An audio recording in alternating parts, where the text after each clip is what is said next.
بسم الله الرحمن الرحيم. الرحمن علم القرآن خلق الإنسان علمه البيان. الشمس والقمر بحسبان والنجم والشجر يسجدان والسماء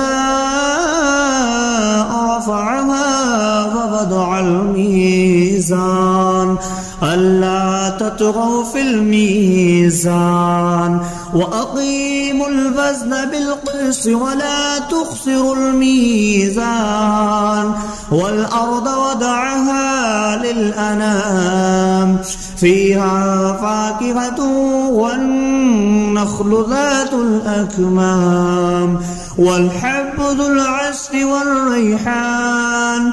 فبأي آلاء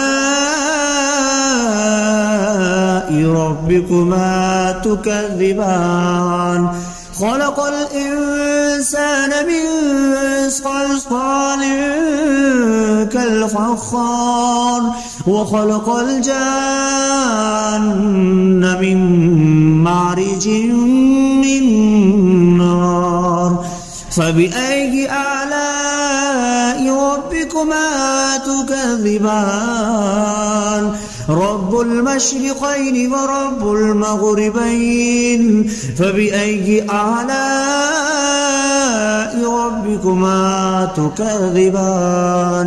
مرج البحرين يلتقيان بينهما برزخ لا يبغيان. فبأي آلاء ربكما تكذبان؟ يخرج منهما اللؤلؤ والمرجان. فبأي آلاء ربكما تكذبان؟ وله الجوار المنشآت في البحر كالأعلام. فبأي آلاء ربكما تكذبان؟ كل من عليها فان ويبقى وجه ربك ذو الجلال والإكرام. فبأي آلاء ربكما تكذبان؟ يسأله ما في السماوات والأرض كل يوم هو في شأن. فبأي آلاء ربكما تكذبان؟ سنفرغ لكم أيها الثقلان. فبأي آلاء ربكما تكذبان؟ يا معشر الجن والإنس إن استطعتم أن تنفذوا من أقطار السماوات والأرض فانفذوا لا تنفذون إلا بسلطان. فبأي آلاء ربكما تكذبان؟ يرسل عليكما شواظ من نار ونحاس فلا تنتصران. فبأي آلاء ربكما تكذبان؟ فإذا انشقت السماء فكانت وردة كالدهان. فبأي آلاء ربكما تكذبان؟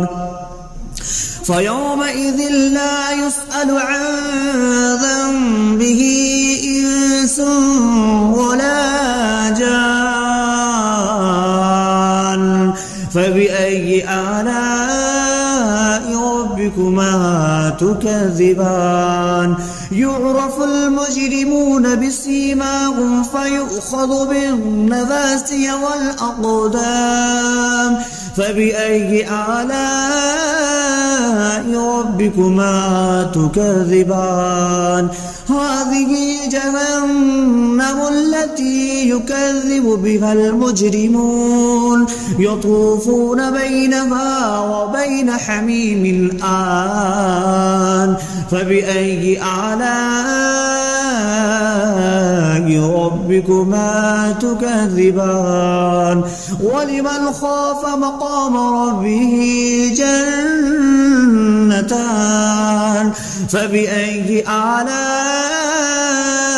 ربكما تكذبان ذواتا أفنان فبأي آلاء ربكما تكذبان فيهما عينان تجريان فبأي آلاء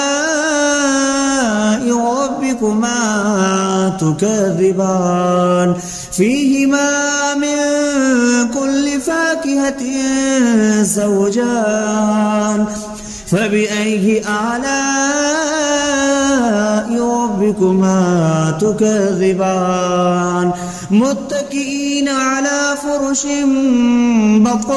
بطائنها من استبرق وجنى الجنتين دان فبأي آلاء ربكما تكذبان فيهن قاصرات الطرف لم يطمثهن إنس قبلهم ولا جان فبأي آلاء ربكما تكذبان كأنهن الياقوت والمرجان فبأي آلاء ربكما تكذبان هل جزاء الإحسان إلا الإحسان فبأي آلاء ربكما تكذبان ومن دونهما جنتان فبأي آلاء ربكما تكذبان مدهامتان فبأي آلاء ربكما تكذبان فيهما عينان نضختان فبأي آلاء ربكما تكذبان فيهما فاكهة ونخل والرمان فبأي آلاء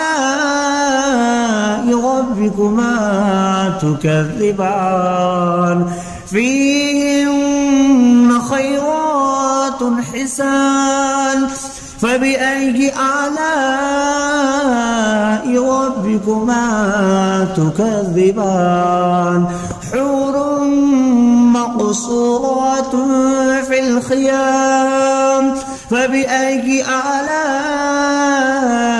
ربكما تكذبان لم يطمثهن إنس قبلهم ولا جان